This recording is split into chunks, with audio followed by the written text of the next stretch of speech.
সাম্প্রতিক সময়ের একটি প্রযুক্তি প্রতিষ্ঠানের সিইওকে ঘিরে ঘটে এক আলোচিত ঘটনা, যা কর্পোরেট জগতে শৃঙ্খলা, নৈতিকতা আর সামাজিক যোগাযোগ মাধ্যমের প্রভাব নিয়ে নতুন করে আলোচনা তৈরি করেছে। ঘটনাটি যুক্তরাষ্ট্রের ম্যাসাচুসেটসের জিলেট স্টেডিয়ামে কোল্ডপ্লে কনসার্ট চলাকালীন ঘটে। কনসার্টের বড় স্ক্রিনে ভেসে ওঠে এক পুরুষ ও এক নারীর আলিঙ্গনের দৃশ্য। মুহূর্তের মধ্যে এই ভিডিও ভাইরাল হয়ে যায় টিকটক সহ বিভিন্ন সোশ্যাল মিডিয়ায়।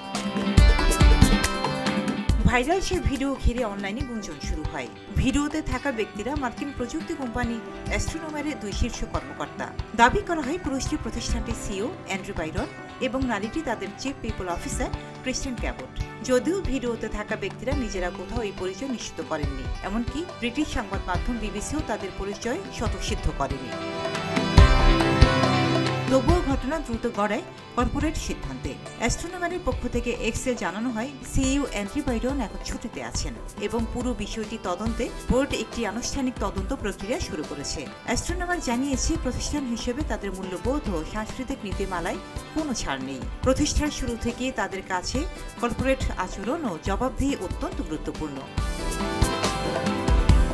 এদিকে অনলাইনে ছড়িয়ে পড়ে একটি ভুয়া বিবৃতি নিয়ে বিভ্রান্তি তৈরি হয়েছে, যেখানে দাবি করা হয় অ্যান্ড্রু বাইরন নাকি ঘটনার জন্য দুঃখ প্রকাশ করেছেন। তবে অ্যাস্ট্রোনোমার স্পষ্ট করে জানিয়ে দিয়েছে অ্যান্ড্রু বাইরন এমন কোনো ব্যক্তিগত বিবৃতি দেয়নি। উল্লেখ্য, অ্যান্ড্রু বাইরন 2023 সালের জুলাই মাসে অ্যাস্ট্রোনোমারের সিইও হিসেবে দায়িত্ব নেন, আর ক্রিস্টিন ক্যাবট যোগ দেন 2024 সালের নভেম্বরে। যদিও তদন্ত চলমান, তবুও এই ঘটনার মধ্য দিয়ে কর্পোরেট পরিবেশ ও ব্যক্তিগত আচরণ নিয়ে নতুন করে প্রশ্ন উঠেছে, বিশেষ করে যখন বিষয়টি প্রকাশ্যে আসে অনিচ্ছাকৃতভাবে একটি কনসার্ট স্ক্রিনের মাধ্যমে। তবে এই ঘটনার প্রযুক্তি খাতের অনেক প্রতিষ্ঠানকে হয়তো কর্পোরেট আচরণবিধি নিয়ে নতুন করে ভাবতে হবে।